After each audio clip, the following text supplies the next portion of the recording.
Hello বন্ধুরা, শুভ দুপুর। তোমরা সবাই কি করছো? বৃষ্টি তো থামার নামই নিচ্ছে না। 3 দিন হয়ে গেল, আজ বৃষ্টি হয়েই চলেছে। আজকে দুপুরে কি রান্না করব সেটা তোমাদের দেখাবো।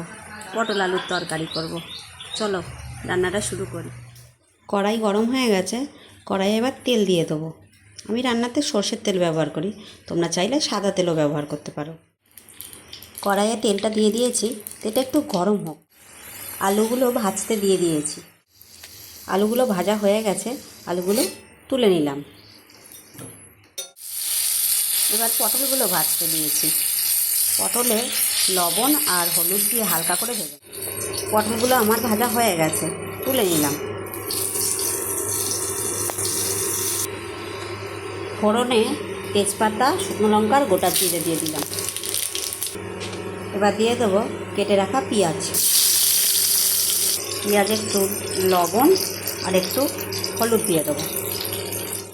পেঁয়াজটা ভাজা হয়ে গেছে, এবার দিয়ে দেবো কেটে রাখা টমেটো। টমেটোতে একটু লবণ দিয়ে দেবো। টমেটোতে লবণ দিলে টমেটোটা তাড়াতাড়ি নরম হয়। টমেটোটা ভাজা হয়ে গেছে, এবার দিয়ে দেবো আদা রসুন বাটা। আমি শিলে বেটে নিয়েছি, তোমরা চাইলে মিক্সারও পেস্ট করে নিতে পারো। হালকা আঁচে একটু ভেজে নেবো, কাঁচা আদা রসুনের গন্ধটা যাতে চলে যায়। তারপরে তো মশলা দেবো।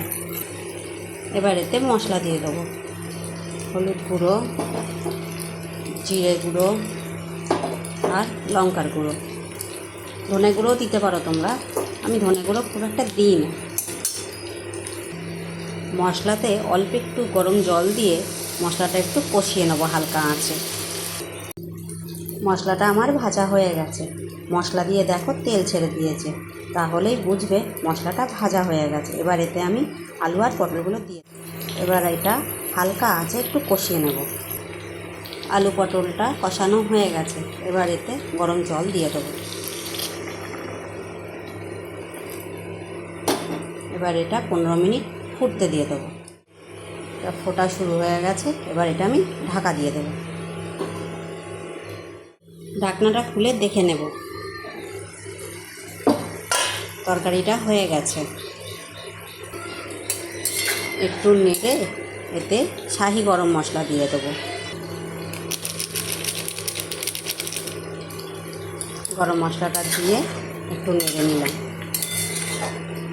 নেড়ে ঢাকা দিয়ে রেখে দেবো 5 মিনিট। গ্যাসটা অফ করে দিলাম। তৈরি আমার আলু পটলের তরকারি বা দম। ভাত বা রুটি যে কোনো জিনিস দিয়ে তোমরা খেতে পারো, দুটোতেই ভালো লাগবে। তোমাদের ভালো লাগলে লাইক আর কমেন্ট করে জানিও। শুভ দুপুর।